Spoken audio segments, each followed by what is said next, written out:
Okay, let's go ahead and give a little tap tap with the audience. Tap tap tap tap. Right. Let me Go go. ahead. Boom. Hey, we're good. We're Sound good. check. We're That's how good. professional our sound checks are.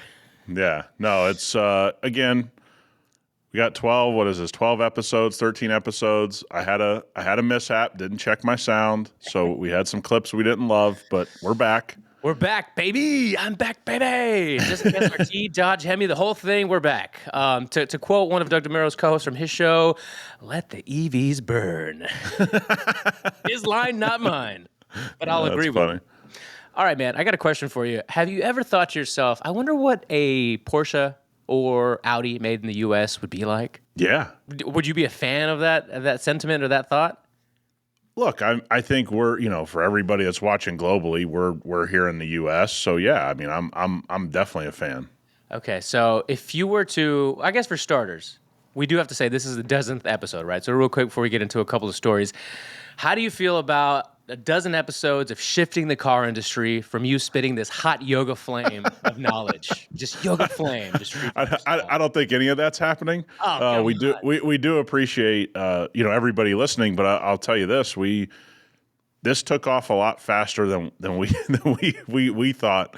I could tell you that. So I mean, it's one of those things. We're just going to keep doing our thing. Yeah, and we won't name names, but some big dogs are kind of copying some of the topics and format, and they're all the topics are out there to discuss, right? It's not like we're the only ones talking about it, but it is interesting the way things are phrased, framed, and even presented to the people. But that's all I'm going to say about it. Yeah, we started to see a lot more people speak out about issues that we've brought up that were deep in the bowels of car discussion for the last 4 years. Nobody said anything, and then all of a sudden it's like, oh, we're going to talk about dealers now? It's like, yeah, bud. That was a big issue for 4 years. You might want to say something. All right, so before the year started, I think maybe even before you had said, hey, would you want to co-host a show and this whole idea, we had talked about tariffs and cars and all that, and I just want to start with this one because it was one of my favorite stories of the week. Car Scoops had reported that Porsche and Audi plan U.S. production to avoid tariffs. Audi might even spin off the Scout SUV and some other SUV productions, mostly from what I read, SUV productions in the U.S. So I want to see if you had any takes on that or any thoughts on it. Well, I think, first of all, Volkswagen Auto Group has backed itself into a corner on a few things. First of all, they're not doing that well across some brands. Obviously, the Volkswagen brand, starting from Dieselgate and all this other kind of stuff that they got involved in. And I think they got another, don't they have another like $1.8 billion fine, like breathing down their neck or something? For emissions, right? And, still? Yeah, they're still dealing with this issue. I can't believe they haven't wrapped all that up, or maybe it was just a secondary thing. I don't keep up on all the government fines of car companies, so I apologize. But I look at this one thing. I think Toyota and Honda have proven that when they did that, that buoyed their brands even more. So Porsche's obviously selling so many SUVs to the American market. Build them all here.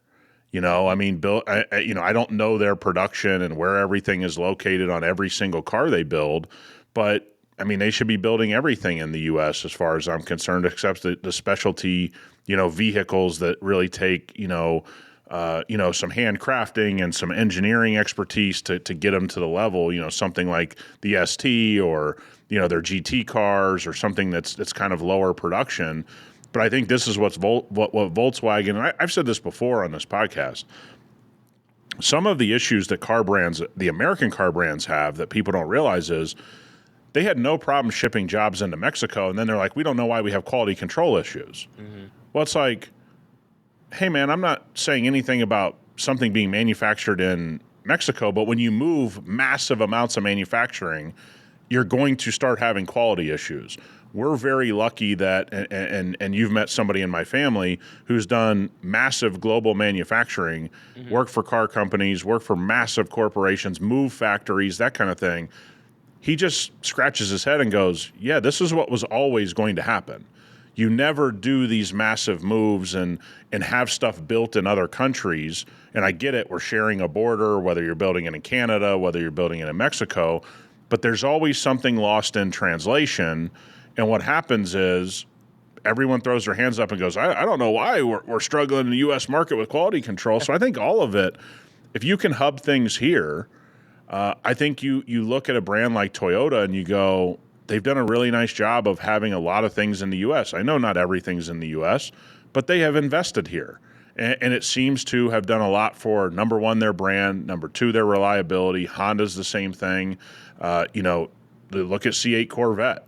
Here it is. They go to this completely new platform, and they seemingly have a seamless transition into being well built. And it's because it's built in the U.S. and they don't have to, bring in half the car from Mexico and the other half from, Canada, and they got to assemble it at this plant. So I'm kind of all for that. And I think Volkswagen especially, I'm not sure they have much of a move here other than to do that, because I think just across their brand holdings as a whole, look at the Audi situation.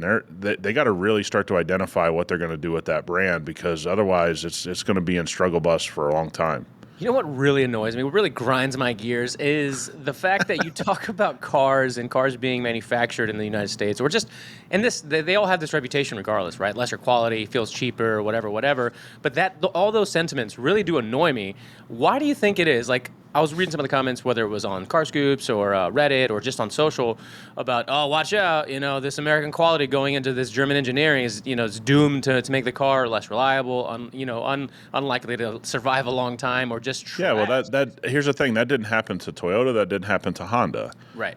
So what people misunderstand is that when you move into the U.S., that somehow you're going to adopt U.S. manufacturing. No, you bring your company culture to the U.S. So if you walk into a Honda plant, okay, Honda is insane about cleanliness. Mm-hmm. Okay, they actually wear white They look like in a the hospital. factory. Yeah. Well, that didn't change because they built the cars in Marysville, Ohio.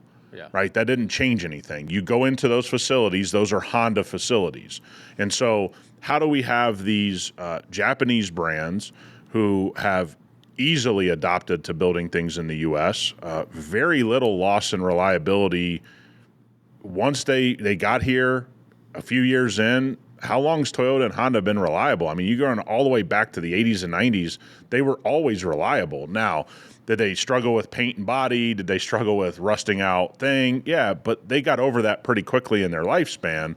And so it's uneducated, in my opinion, to say if Porsche start to build, here, that they're going to have quality control issues, because what you're saying is they're not a strong enough company to bring their values into the manufacturing facility, because all you're doing in a manufacturing facility is following the rules that are set to manufacture the thing. Right. That's it. So some of the points here that were on the article that were interesting was, of course, Porsche and Audi considering the building in the U.S. for the first time. This will reduce their exposure to import tariffs. But then also, Audi could get a Scout SUV spinoff by 2028, German media reported. I think that's cool, because I think you and I are we're on the positive side of what Scout could be. And then Sure. you kind of bring Audi into the whole mix as well. It kind of really gets you riled up to think that could be a sweet, luxury, pretty, probably won't be inexpensive. It'll probably be expensive, but yeah. I think I would like something like that. Yeah, and I think you have to, we all have to look at it from one standpoint. When you're doing business in America, and I think this is kind of largely what's happened to Audi, they lost the pulse of what Americans wanted to buy. I think if you're actually in the U.S., maybe you have your finger on the pulse, because, look at Audi's numbers. They're not doing well, okay? They're not doing well because largely they're still heavily invested in cars, in my opinion, for what and then their Q lineup is not that it's not overwhelming, it's underwhelming. Yeah. Even when you drive them, it was just so everybody knows, the Audi Q8 was a thought for my family. And I drive it and I go, okay, I like it. I have, my significant other drive it and it's underwhelming, right? It's not something that fit. And so it wasn't the car I was going to drive every day. I like the vehicle, but largely it's an underwhelming product lineup right now. The all-road largely doesn't get talked about. The Avant, let's be honest, was way too highly priced. Yeah. To really, and let's get on a tangent about wagons. Yes, okay? Let's. I hate when people say Americans don't like wagons. I know that's somewhat true, but Subaru does fine, correct? Mm-hmm. And that's a wagon. I get it. It's not a traditional station wagon, but Subaru's basically built its brand off the back of Outback. Mm-hmm. Okay? So you telling me that Americans don't like wagons? Americans aren't going to pay $185,000 for a wagon. I mean, that's not. I mean, they're not going to do that in large numbers. But if you went out and built a $55,000 wagon, Outback's proven that people buy it. And so I hate the conversation around wagons because it's always like, we're not going to get the M3 wagon over here because Americans won't buy it. It's like, well, dude, you can't always just build the $125,000 wagon and then tell me that Americans don't like wagons. I mean, I get it. It would be a tougher sell to get off the ground, but part of the reason Americans didn't adopt a lot of wagons in my lifetime, they were all so freaking expensive. Yeah. CTS-V wagon, special edition, it was expensive. The E63 AMG wagon, it's super expensive. So, but Outback, here they are, just, Subaru's just plugging along, and people keep telling me, what's that? Remember the Volvo Polestar? Yeah. Wagon? Yeah, I mean, dude, you remember? For those people that are in their 40s and 50s, I mean, Volvo wagons were in every middle class city in America in the late 90s, early 2000s. Especially through the 90s. So you're telling me that people don't like wagons? They don't like wagons that cost $185,000. Okay. Yeah, the R6 Avant. I track those the way I track an FF, which just wishful thinking. I hear you. But they're starting to get down there, low hundreds. Like they're starting to almost break below 100 with not a whole lot of miles on it. You're talking about 15, 20 at most thousand miles. So 10 to 15,000 miles for R6 Avant. 22, 23, maybe 21 for 85. Now you really start talking about a pretty sweet car. Yeah, no, 100%. And again, if your nice wagon costs $105,000 new, but you went down and you had wagons that were from $65,000 to $105,000 with different models, different trims, different looks in your same brand, you're telling me people wouldn't buy the $65,000 Audi? If you had a competent wagon lineup, I get it, man. Maybe I'm wrong. I don't think I'm wrong because again, we've never actually seen anybody try to rival the Outback. It's always been like, hey, the M5 Touring is going to come to the United States. It's going to weigh as much as a Suburban, and it's going to cost $162,000. It's like, Americans don't like wagons. Well, I mean, how many people are buying a $162,000 wagon globally? Who do you think did it best other than the Outback? Was there even a close second? I mean, look, I think the coolest wagon has always been the E63 AMG wagon. Yeah, I mean, it's always been the coolest. Yeah. And by the way, I'm glad they build it. I'm glad they continue to build it. I'm glad Mercedes continues to build their wagon lineups. But I think everybody that has this thought process of Americans don't buy wagons, as Subaru went 20 years where they never had a down quarter or something. It's like, guys, that's just not. You're looking at the wagon market from the absolute elite of pricing, and you're going, they won't buy a bunch of those. Well, no, but they'll buy a bunch of Outbacks. So, that's where I think the all-road from Audi kind of lost its way because there was the logical upper echelon part of the Outback market, maybe be 10, 15, 20,000 above that. And I think the all-road would have done well. I think you can say the same for all the Volvo, the cross-country and different. But they had so much plastic cladding. They never kind of got away from that. So, it's a tangent on wagons. But I think this is what always happens is people tell you this isn't, people don't love this. Well, they don't love it at a price point of $150,000 plus. Yes, and what could have also been that car was the all-track, the Volkswagen all-track. Oh, that's a good point. Yeah.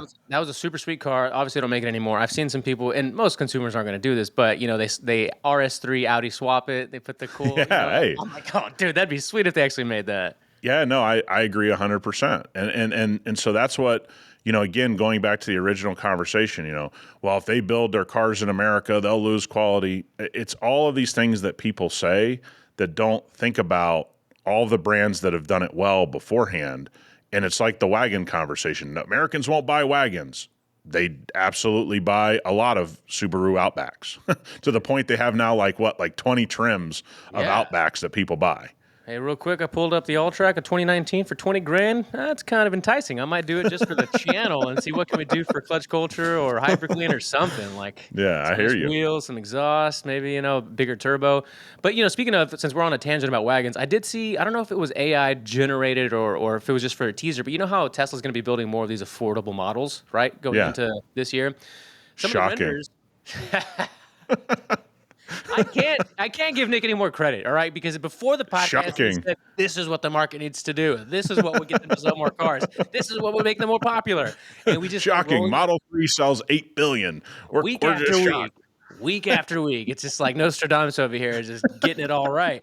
But I saw what looked like hatchbacks, potentially wagon-looking people, cars in this group of like cheaper, Teslas or whatever. If that's the Dude, case, I might have to go and buy one.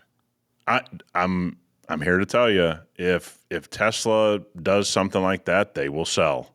They will sell. And again, anything sub 40,000 in that EV market, I think is incredible value from a company like Tesla. Yeah. Now, we're seeing a lot of things come out where the specs aren't as good as some of these as good as Tesla stuff. But a brand like Tesla, they pretty much have their battery stuff, figured out. They're getting better at it. The ranges are getting bigger. We all know the performance on a Tesla EV, like a Plaid, is insane. Driving a Model 3 is even insane. Acceleration for that level of price of a car.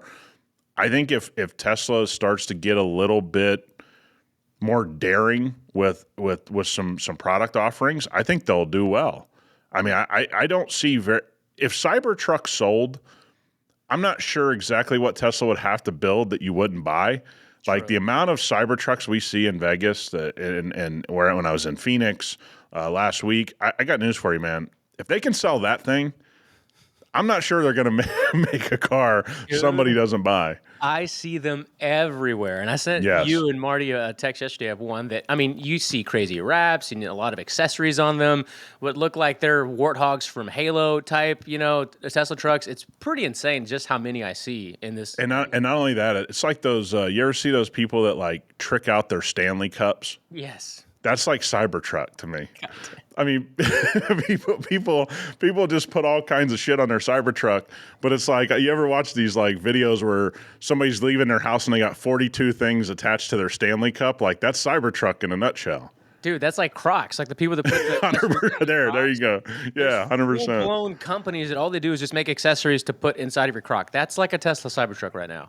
Yeah, man, and we've done, for everybody that knows, I've driven a bunch of them. We fixed a bunch of them come out of SEMA. Basically, if you screwed up something on your Cybertruck at SEMA by a company, it came to my shop afterwards. It seemed like, and I don't like it. I mean, I'm not buying it. I like that they did it. Which I said in one of our early episodes. I like that they just built something that looks crazy, but I mean, Tesla can seemingly do no wrong. So I do hope that they get into the, let's call it longer wheelbase, maybe do some wagon-esque type of things that are just a little bit more friendly. And for everybody that's never really spent a lot of time with a wagon, they're enjoyable, I think. And I'm such a wagon fan. I know that maybe that's not the most unbiased opinion, but damn, dude, wagons are a lot of fun to be in, drive. They're more comfortable. They handle a little better than a higher up SUV. I mean, I'm a wagon person, so if Tesla did it, I'm with you. Right price, that may be something you have to look at. Hell yeah. Well, everybody, if you're new to the podcast, this is the #1 car culture related podcast on the internet, on planet Earth. Like you just heard, we hit our 12th episode today that you're listening to this.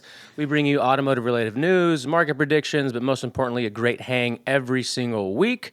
We got And the Super Bowl pointless coming up. hatchback and wagon conversations out of the blue. A lot of it. I just can't help it because I actually, maybe towards the end of this or soon, you can convince me out of the idea of a hatchback or a wagon because nothing appeals to me. I have twins, we got sports, I need space. I don't always want to be in my wife's SUV because it's just not as fun. I want something more fun when we're going to practices and games. But dude, I don't know what else to buy. Like, I don't want to buy a regular Did sedan. you go, because you were driving around, we were talking last week on Sunday, did you get to drive that Ioniq? No, because I was stuck in Austin traffic for so damn long. I wanted everybody to hear that. I'm getting pictures of Austin traffic. The Joe Rogan effect got you, dude. You can't drive around Austin just willy nilly. No, I was like, it's Saturday. It's Saturday midday ish. Like, there's no more college football around here. Like, nothing's going on. Like, what are we doing here? It's hilarious, man. Hey, rocking a clean hat though from that trip around Austin, huh? Hey, yeah, for sure. This is the first time in probably 10 years I haven't worn like a baseball cap that's got like the straight bill. I feel a little weird. I kind of feel like you. I don't know if I like it, but I like the hat. I like the hat though. Yeah, no, man. We're working on some apparel stuff. Rob is for everybody that doesn't know, Rob is basically making us cool on the internet with the clips, and then now we're trying to have him make us cool with the apparel that'll then translate into clutch culture apparel, hyper clean apparel, everything around us apparel. And it's been a battle. So email Rob at please clutchculturepod@gmail. If you want to help with merch, if you've got some ideas, if you've got some sources. I've been tapping into my network, which has been great. That's how I found this place. But also, if you want to email us, you can actually get Nicholas. I don't know if ever since that guy called you Sergeant Nicholas on the internet, now I just think of you as that. I don't know if that's I'm in. the name. Okay, all right, cool. Yeah.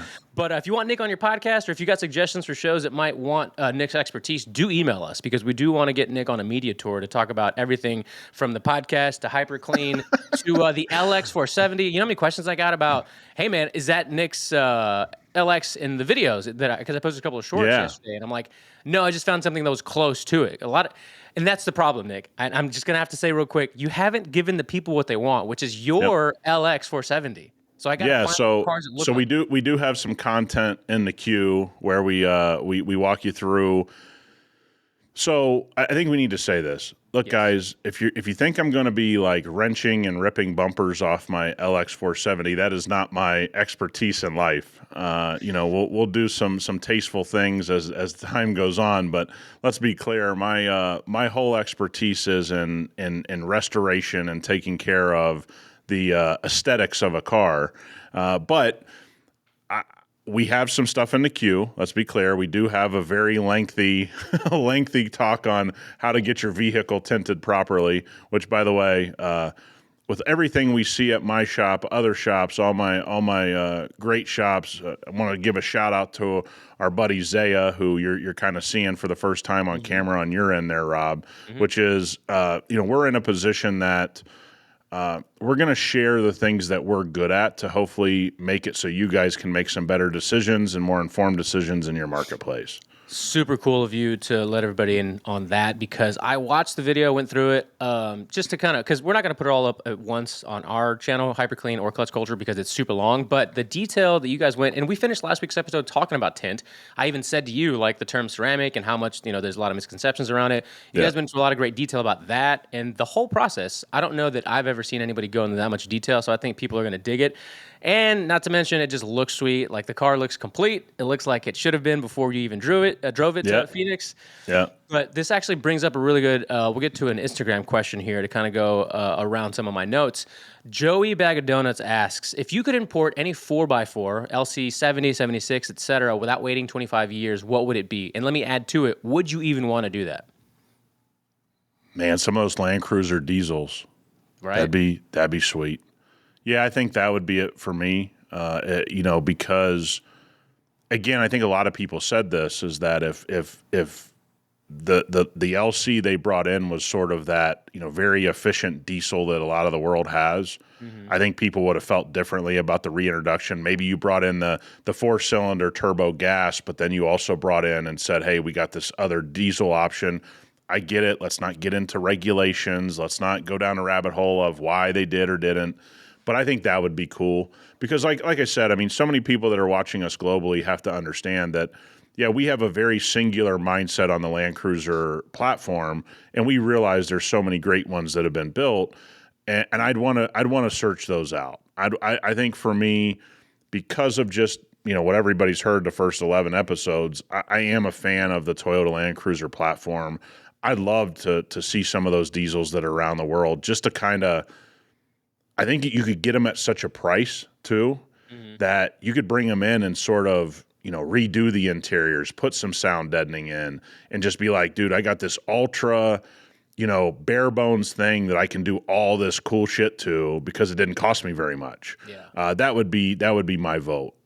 We spend a lot of time talking about hatches and wagons, so now it's okay that we shifted into what I think most people are here for, and that was the Land Cruiser videos and the content and the talk around some of these older Lexuses and Toyotas. And I gotta say, man, the interior of those things, because I'm completely unfamiliar with those platforms for the most part. Other than knowing people that had them and just kind of admiring them from afar, I never delved into them. Didn't know the lineage up until Jason Camisa's video, right?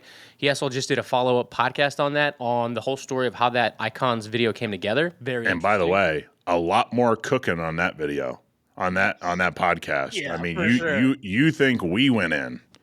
I loved it, I dude. I mean, he just. I mean, and by the way, he was giving other people's accounts that were driving it. Yeah, And what people need to from the realize, manufacturers. for all you if you love it and you're enjoying it, enjoy it. But I sent you a screenshot here on the West Coast. Can't touch them for under 70. I keep hearing about these $52,000 Land Cruisers. No. I did a deep dive search out here on the West Coast, and boy, oh boy, everyone you want, 70 plus thousand, 69 to 73. And it's kind of what I said. If it was 45 to 52, I think you're having a different conversation about that vehicle. Yeah, I was talking to somebody literally yesterday about they had just gotten they're a big Jeep person and they sold their Gladiator and they wanted to get the Lexus, the GX550, and they're like they're on the waiting list is ridiculous. I didn't want to wait. Oh, yeah. And the price, she's like, I don't know if it's worth it. She didn't get to drive it, but she settled on a Cherokee for now. She'll probably end up trading in anyway. And then she goes, I did drive the Land Cruiser though, and I'd rather have kept my Gladiator than jump into the Land Cruiser. Well, that again, everybody thinks that it's just Rob and Nick talking in a vacuum. It's not in a vacuum. You and I are in the car business. We're around people that drive everything. We get to drive a ton. I just posted a picture of a Carrera GT completely disassembled on in one of the top Porsche teams here on the West Coast that we're dealing with. And I just say to people all the time, I promise you, we're not just giving opinions in a vacuum. We have a lot of very, very good people giving us feedback on a lot of different things. So I also said that to say this, the interior, when it comes to the infotainment and whatnot, I wasn't familiar with how cool, like those screens, what do you call those screens? Are they like considered double DINs or like that's inside of your, whatever it is, like those screens from like the mid 2000s, I think were like the perfect mixture of some tech, some visual like awesomeness, and then just the simplicity of I got my knobs up here, I got the radio with a nice little screen, and then you're just focusing on the drive. So when I posted that video, does yours have that same setup? Is that what the system is? Just the same. I say this: it was a good size.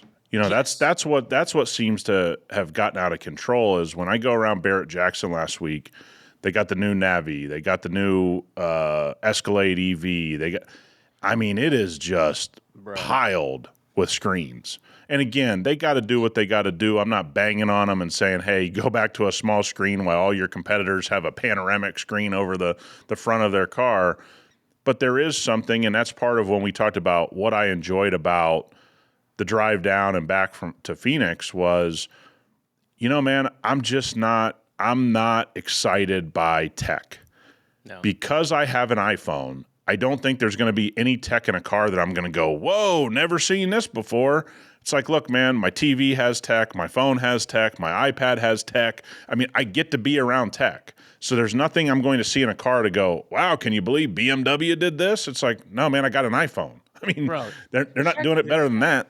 Look at this stupid screen on the 2025 8.5 Mark, 8.5 GTIs and Golf Rs. It is the size of my head. It blocks half of the windshield when you're trying I say this. When did we just not care about visibility? Oh my! It blocks half the wind, dude. It's so annoying. But they brought the buttons back on the steering wheel, so that's a plus. Have you been in that? No, they're not technically out yet in dealers here around here, but I'm going to just to do a video of how stupid it looks. And here's the thing, you're saying to yourself, I should have gone to the Detroit Auto Show, which nobody goes to, just so I could get in here and see the visibility problems. Oh my, dude, I don't know why we're just like visibility, because what used to be, something that was a selling point was like, hey, less blind spots and you can see everywhere and this is a great view and it's a great seat to sit in. And now they're just like, we're just going to throw the screen up in the middle.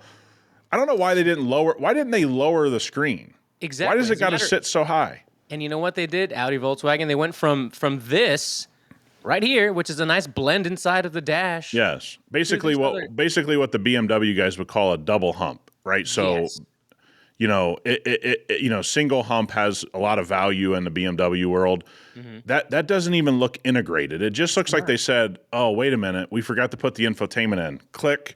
Click, glued an iPad, a 12-inch iPad Pro on top of it. It's like, what are we doing It here? would be so funny if they gave you a stylus pen and they were like, "Hey, you can also sit in your car and screw around with your iPad." It's Like like, the old. what that now. Go Let me ahead. tell you this.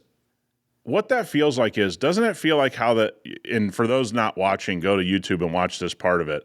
Doesn't it feel like you should be able to take that off? Yes, I thought the same thing. I was like, is this swivel? Because if we went vertical, it'd be even crazier. But I wouldn't be surprised. I mean, I should be able to like the old take your stereo out of the car. I should be able to take that iPad off because of how you've set it on there. It's just Yep. in a clip system. You take it off and you go, okay, well, now you have an iPad at home. It's Exactly. like That would at least it would be might be a better. better. Yeah, that's a better selling point. You got like 6 inches back here detached from the dash, and then this giant, and then it comes out at an angle down here for your touch, heated seats and all that stuff. What's going on? These Dude, people are supposed to have the best interiors. I would say this.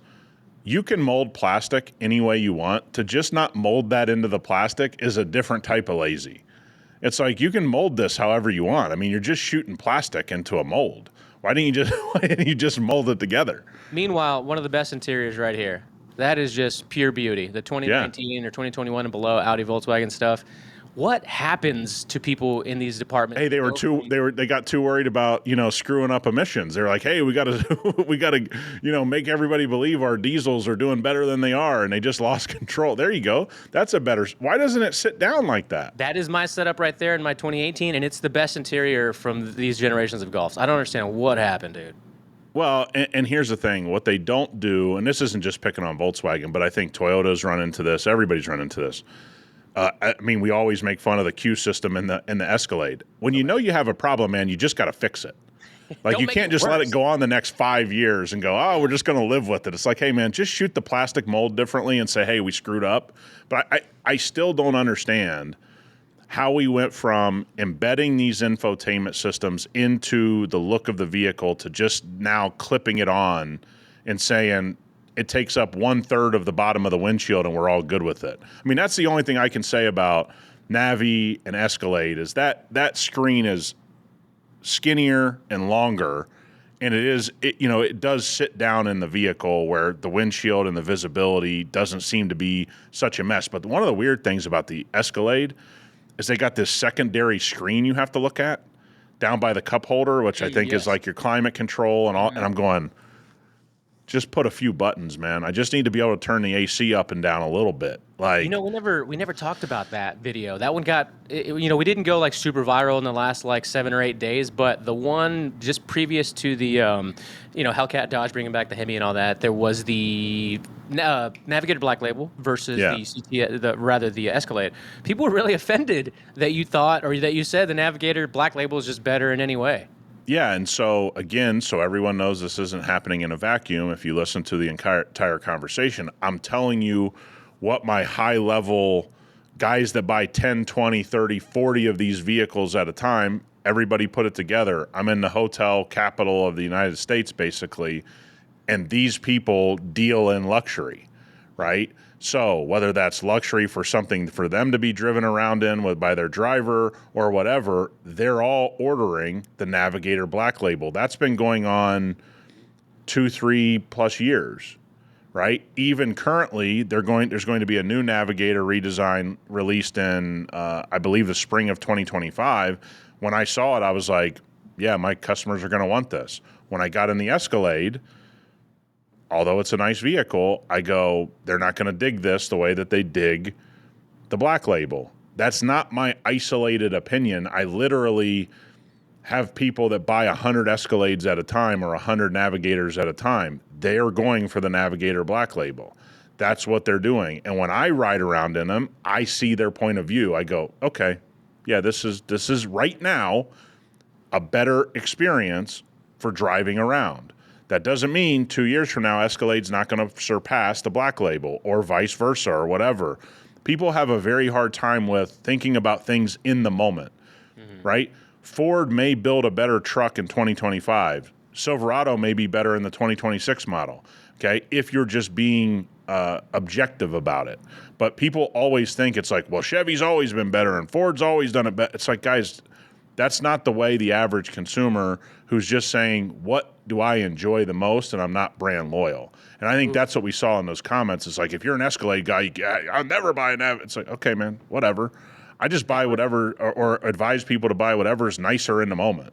Right, and I want to put a pin in this real quick before I bring up the next topic. Is there was a video that we did on Halo cars, GM, the C8 versus, or because their sales, we were talking about the sales outdoing Ford, and you made the internet error of ever comparing Corvette to Mustang, and that lit up people like they're not even in the same ballpark. It's a different kind of car. Like, what are you talking about?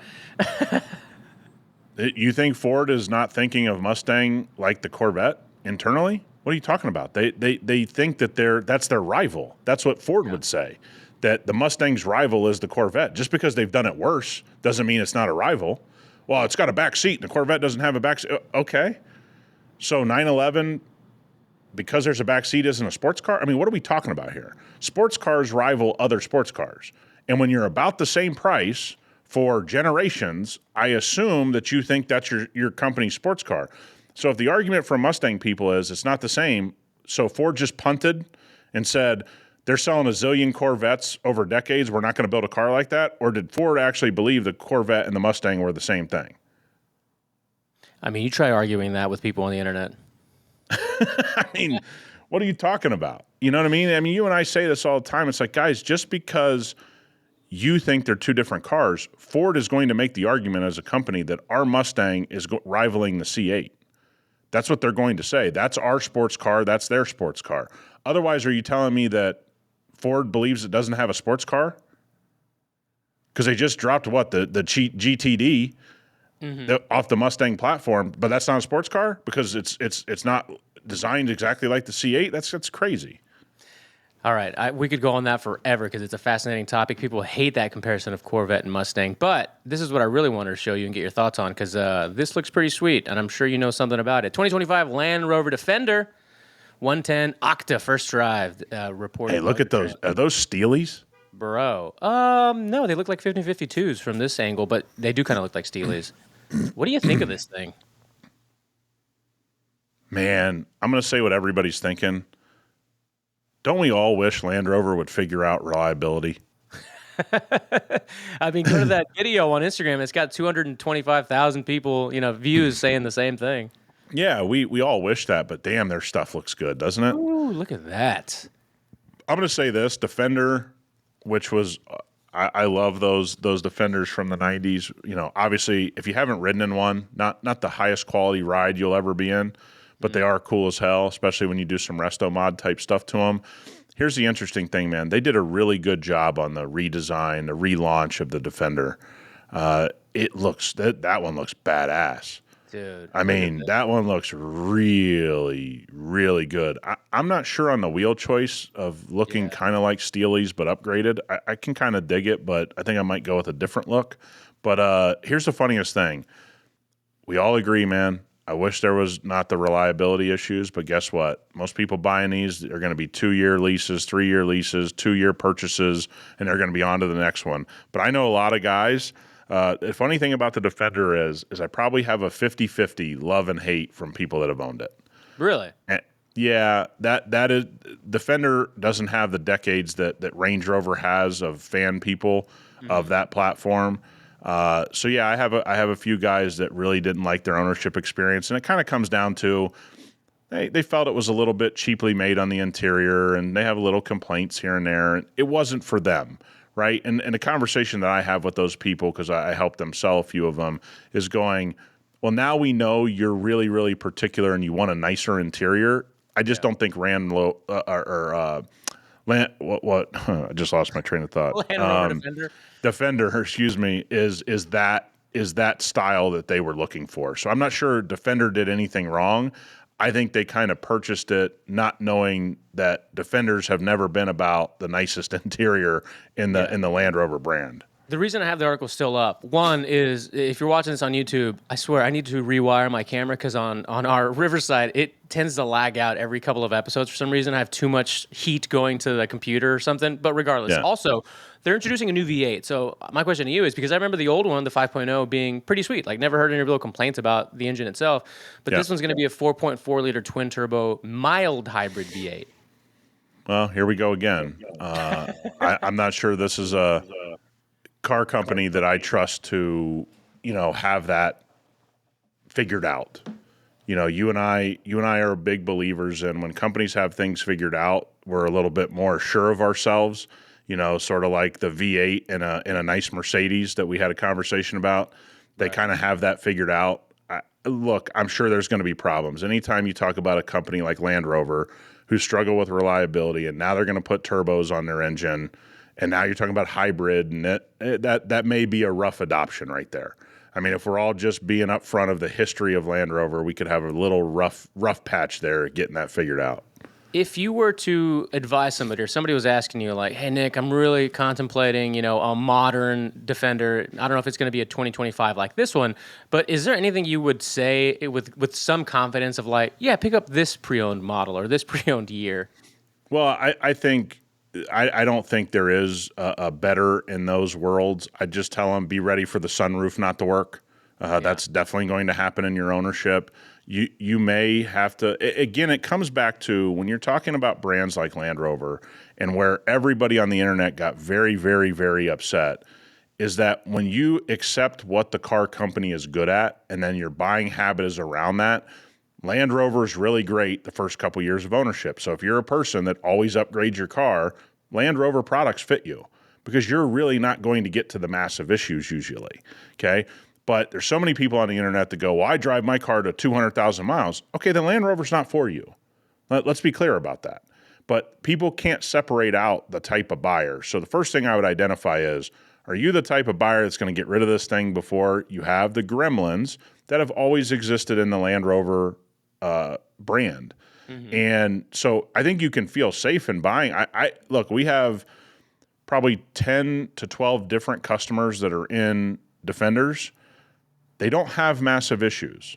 Also, they're not going to put massive amounts of mileage on them. They're those type of owners. And they're going to get rid of them. And if they break down, they don't care about the cost. They have that type of economic situation. And so I'd be very cautious anytime I bought a Land Rover product used. I've never advocated for that, but their products are really great from new if you get rid of them in 2 to 3 years. I'll stay on that path the rest of my life probably with the Land Rover brand. You're a BMW fanboy, No. I just made money on BMWs. But I do like my BMW. Quick. He's like, no. I'm not a fanboy of anything.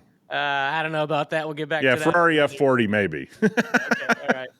I saw a video about gesture controls. Is this a real thing in BMW world? Oh, dude. You want to talk about the most pointless thing on the planet that actually worked. Because you're getting rid of it, 100%. What's that? You're getting rid of it. Oh, yeah, it's gone. It's gone. Yeah. One of the few things that actually worked that was goofy as hell. Yeah, dude, let me tell you something. Goofy when they announced it, worked when you used it, which was shocking, goofy while you were using it, and absolutely understand why they're getting rid of it. Because you got to realize something. I think they had gesture controls, then they had actual controls, then you could use touchscreen, so you could actually do like 2 or 3 different ways of like turning your volume up. What are we doing? Can we just have a knob? Can we just have a knob that the power turns or doesn't turn with the knob either? Something like that, something simple. But they're also killing off the iDrive knob. So is that similar to your gestures, or is that for something? No. So iDrive is down. So if you ever look in the center console of a BMW, you got that knob that kind of allows you to navigate all of the infotainment. Looks like obviously a washing machine knob is what it looks like. Yeah. That's I got one of those. Hey, you better watch yourself. Once you learn how to use it, it's still a average experience. But yeah, look, they're going to go to touchscreen. But I think in a lot of this stuff, they've had iDrive, and you could do touchscreen, and you could do gesturing. So you had three different ways to interact with your infotainment. It seems that the BMW engineers finally go, do you think this is too much? Do you think maybe we can just simplify this for our people? But look, I'm going to tell people the gesturing worked. That was the most shocking part of it. Okay, because that kind of technology, I don't care what manufacturer does it, never works right. It actually worked.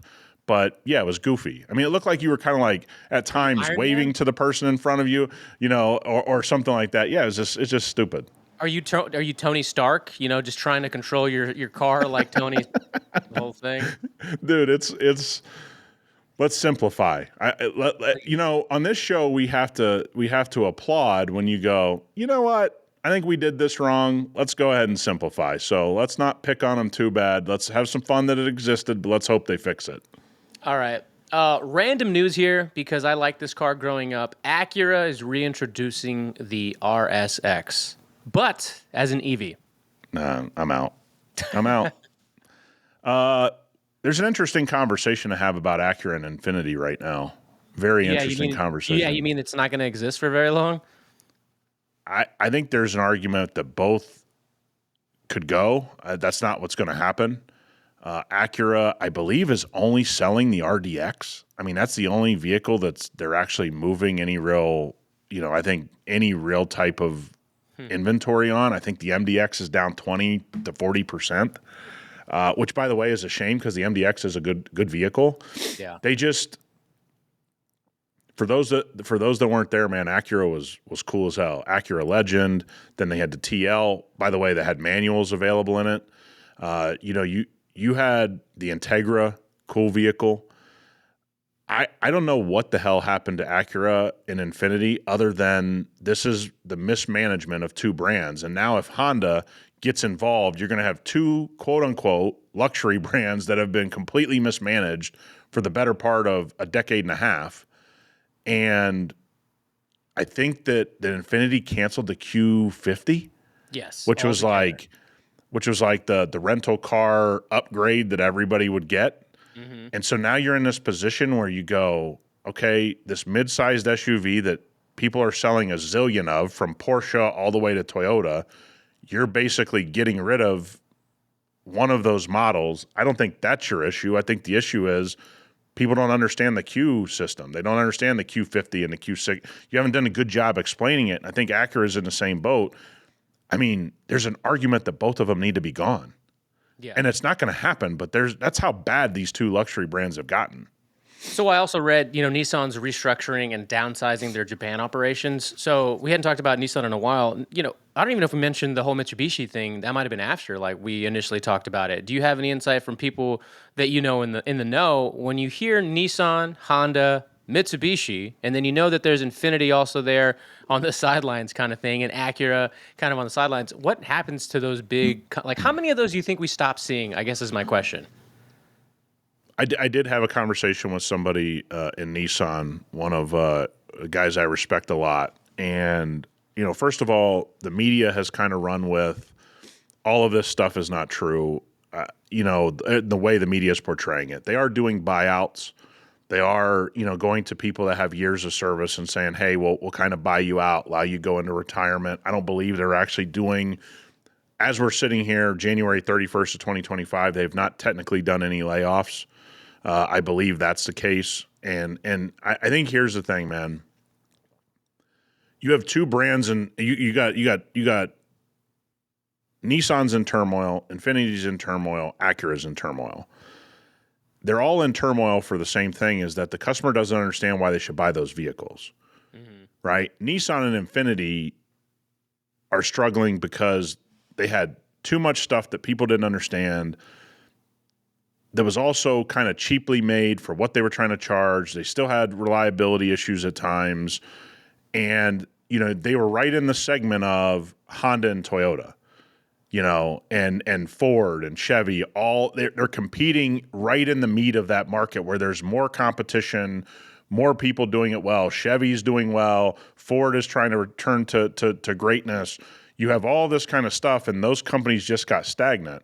And I think first and foremost, the Honda merger, they're going to have to identify what survives. So I think, unfortunately, my whole belief is that they're going to come in and they're going to axe a lot of different parts of these brands to try to a 5 to 10 year period get to a more simplistic business model. I think the worst thing that a company like Nissan can do, which I know they are doing, which I think is a huge mistake, is to try to jump into the EV wars. I think they better put that on hold, but they won't.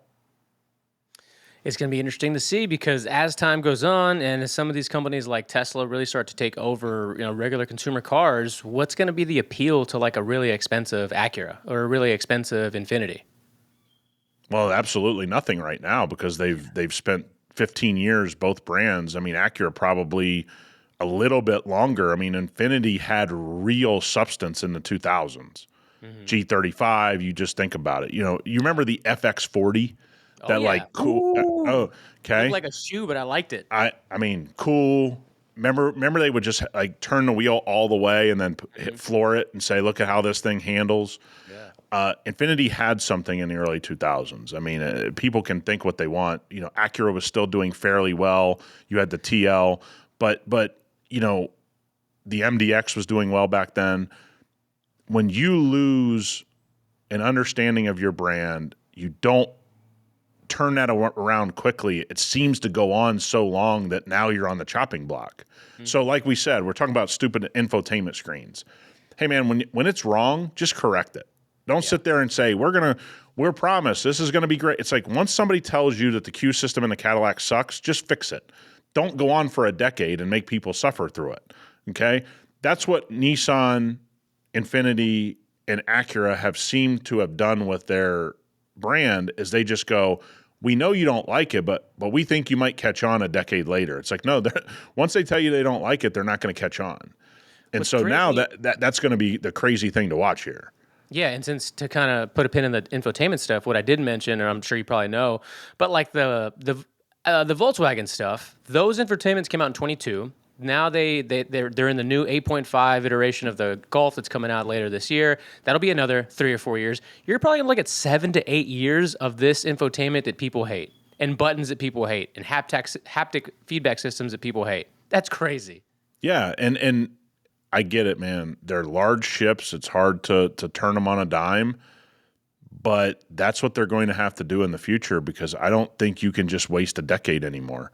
You've seen brands waste decades. Ford's had times of periods like that. Chevy, Honda, Toyota, they've all had periods where they seemingly, wasted a decade, so to speak. The marketplace now doesn't accept that. I mean, it's just not No. going to, you could sink your whole brand. You know who, when they did accept it, because the car was just that cool and they didn't care, was these Corvettes. Because the interiors were just Cobalts, maybe Cobalt SSs at the best. But you Yeah. saw a car like this sell for 300, what was it? 300,000? Yeah, 300K. Yeah, 330K, I think it was. So we've got an '09 here. We referenced this low miles, no miles channel or Yeah, Instagram page awesome. last week. Such a good page. Okay, check it out. '09 C6 Z06, a Z06. I don't even know if the one at Bear Jackson was a Z06. No, it was just a base, 1,000 I think. Yeah, 1,000 miles, Nick. All right, it's going for $57,000. No, I agree. I tried to tell people, though. Everybody has a very hard time understanding that there's different parts of the market. Getting something as close to factory fresh means something to somebody sitting in that auction. Mind you, they weren't the only one bidding, or they would have got it for a lot less. There are collections out there that, and in this instance, I guarantee the collection that Corvette at Barrett Jackson went to, guess what he has? A bunch of sub 100 mile Corvettes. Okay? Yeah. There, you got to realize, I'm not saying it's right. This is where I've lived for the last 15 plus years of my career. There are collectors out there that want it their way, what their collection's built off of, and my guess is the reason that Corvette went for is there was multiple bidders with sub 100 mile Corvette collections that are going to put that in their collection and they're willing to pay whatever price. People have got to stop thinking about, I wouldn't do that. Well, you aren't them. And you don't have a collection of 45 different Corvettes that are all sub 100 miles. I'm not saying it's right. I'm saying it's very explainable. Somebody, so that was sent to me, right? That particular car was sent to me. Actually, as a matter of fact, this morning there was another one that I went to go try to find that's no longer there. That's how quick it sold, I guess. But it was whatever the last ZR1 from that C6 base was. It was for sale for $84,000, super low miles. It sounded like a screaming deal. Everybody in the comments was like, "This can't really be the price. Is that really all they're asking? 84 grand, right?" And yeah, now it's gone. Like I wanted to show it to you because it was so clean. It was like one of 69, made in the silver color with a black top. Like it was crazy Awesome. cool spec. But it's gone. So I mean, yeah, those cars. And by the way, just so everybody knows, prices are coming down. Oh yeah. We're starting to hear a lot of dealer chatter. Magically, when the prices come down, do you ever notice that the automotive media really starts to pick up on it? But when people are getting gouged during COVID, we didn't say anything. But now that the prices are coming down, you got to be cautious of some things, man. Dealers are going to be putting a lot of secret markups on the invoice that you need to be cautious of, 100%. Because when prices start to fall, they're going to regain their money by doing some BS services. So Nick doesn't like to call himself a BMW fanboy. Fine, okay. I don't necessarily mind saying I'm a Volkswagen Audi fanboy or a Porsche fanboy. Kind of the same family, the whole Vag crew. You know what I'm saying? But somebody was sent. Somebody Hey, else sent me is Vag what you guys say? Because that's not a good look. 100%. Give me You all guys the might want to Vag. say that differently.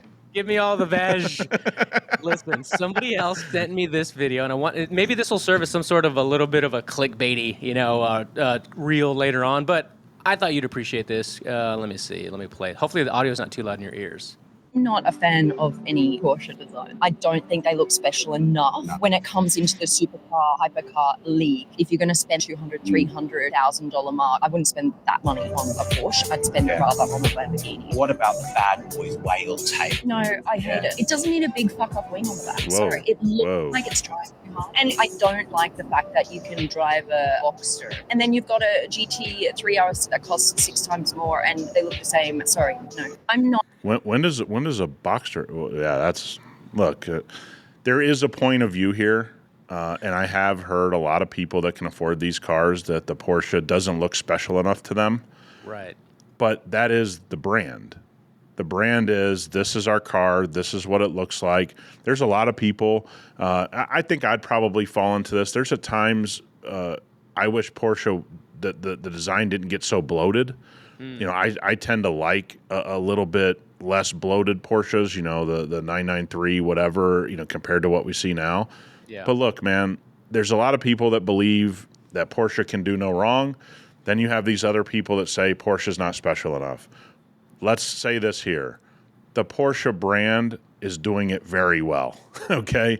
They do a lot of things very freaking well.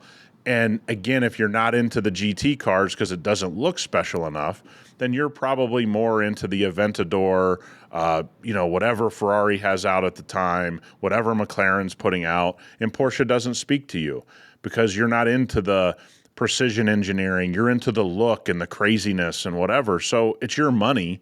But I think you and I say this all the time is like, there's times that Porsche is boring to those owners. That doesn't mean that's how I believe, but there's a lot of people that are like, man, I want something that looks crazy when I'm driving it around, you know, something that looks aggressive, that sounds more aggressive or, you know, reacts more aggressively when people see it. At the end of the day, you know, saying that the wing is the problem on a... You take offense to that when you're like, whoa. Yeah. Now, what's offensive is the current model of the wings. That's offensive. Yeah. If you're trying to tell me 993 is offensive, then you've lost the plot of the movie. I mean, plain and simple. The current wing, the fact, and I'll say this to every Porsche fanboy, the fact that they put vinyl on your wing, enough said. You've lost the argument. If you got a sticker on your wing, it's a wrap. It's corny. Fair enough. That's a hot take from Nick, not from Rob. You need to look in the rear view and have it say Porsche on your wing because you didn't know you were in I want one. it to be everywhere. I want it to be on the windshield that I can see. I want to be able to look through GT3 RS written in the windshield. Yeah, you're like, hey, in my heads-up display, it better say Porsche GT3, then the speed. Yeah, I want a random just lights flashing inside the car. GT3, GT3. I want the roof, not Starlight. I want GT3 light. That just GT3 logos all over the roof. All right? Hey, and then you would tell people about your spec, like, I got the blue ones, not the white ones. That's goddamn right. I got the blue sunroof that's got GT3 stars everywhere, shooting stars. You just see threes flying through the roof. My door pull handles are green, but my lights are blue, and I got all the special specs. Stitching is yellow. Yeah. But I'll make fun of Ferrari guys 20 years ago. It's like, no, that's what you've become. You're talking about the specs of your door pulls now. That's what Ferrari guys did. Well, Ferrari guys just wish they could be Porsche guys. What? Yeah. Yeah. Did you see? By the way, we can't go out. Did Ferrari really come out and say you got to spend 25 to 40 million to get onto our special program? I that was on the list, but I didn't know how accurate it was because I hadn't researched it. So, do you have any? Can you? I don't. Look. I'm just getting back in the swing of things after Barrett. I apologize to everybody if that's actually in a press release. That is diabolical. Because here's the thing. Just so everybody knows, Porsche will be copying that in 2 years. So, for all, because the GT program's different. Okay. Yeah, okay. Very different. You find that a lot of people with that one too. Like people are going back and forth with it. Because here's the thing: buying used is not the GT allocation market. Let's be clear. Okay. Yeah. Well, you can buy a GT car whenever. You can just go on the market. Yeah, you can do that with a lot of Ferraris too. Okay. So I saw a bunch of Ferraris for sale at Barrett.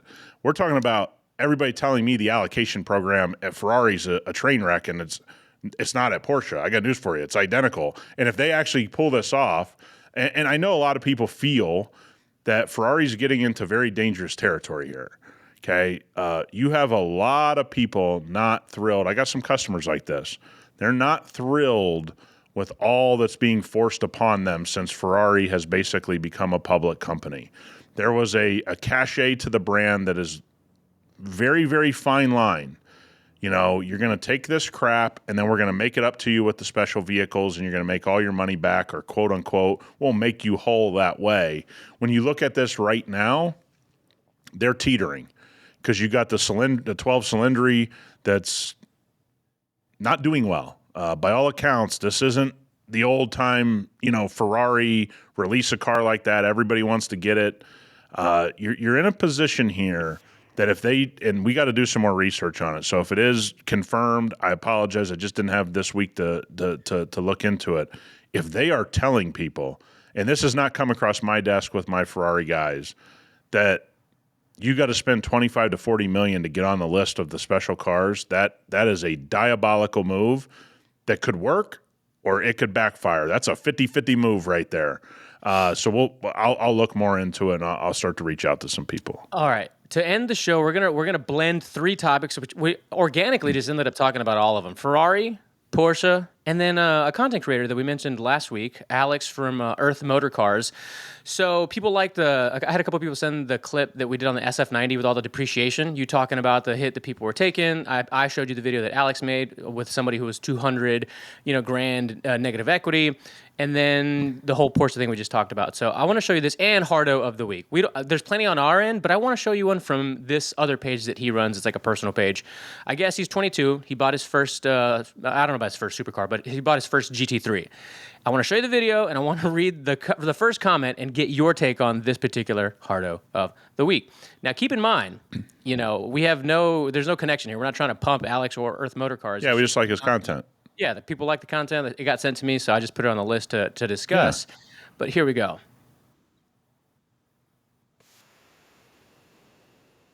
Dude. Oh, I guess he bought out Bring a Trailer. Dude, my heart. You got it. Oh my god. Dude. What the Miami Blue 2018 GT3. 60 manual. Dude, looks good. Right, so it looks awesome. So now, favorite things. Personally, love this color. Yeah, it looks great. First comment, no family money behind you, ? To which he replies, I don't have a struggle story, but the Porsche is 100% being paid by me. And the guy goes, that didn't answer the question. He said, okay, just work super hard, bro. You can have one too. You don't need to have excuses of why you don't have one. He said, child's play. Humility is not your strength. Don't blow smoke about being 22, buying it when it's not your dealership. I'm like, oh my God. That is Hardo of the week worthy. I don't care if you're a Bitcoin millionaire, if you made money on a meme coin, if you build a business, if you got family money. It seems to always pop up, though, when somebody buys a cool car. It's like, oh, it must be nice that it's daddy's money. Okay, I still got the car. Yeah. I don't know, you and I don't come from those backgrounds, but I don't hate on people that come from those backgrounds. Like, I'm glad. I think I posted a picture or a story with a Storado that I got to drive around that, yeah, man, it comes from family money. They're very great people. I don't look at that guy who's 26 and bought a Storado and go, oh, daddy's money. It's like, I mean, you can't get any more hardo than that. I don't give a rip. I'm just glad somebody has a cool car. Hell yeah. All right, everybody. Clutch Culture Podcast is the email. clutchculturepodcast@gmail.com is where you can email me for anything, topics, stories, discussions, or if you want Nick to be a guest on your show or suggest him to be reached out to by another show, that'd be cool. We're everywhere on the internet, Clutch Culture Pod, all the socials, YouTube, Instagram, the whole thing. Nick's at Hyperclean Nick, and of course at Hyperclean Store, where we're going to have a lot of really cool, I know it sounds silly, but in-depth info about tint, which is way more important, I know now, than I ever thought was. Yeah, no, especially places you live. But yeah, we try to do our best, man. We're gonna try to do our best to bring high information to parts so you guys can enjoy your car a little bit more on the things that we know about. And if we don't know about them, we're going to try to bring people in on things that we want to do, and sound systems, different things like that. So.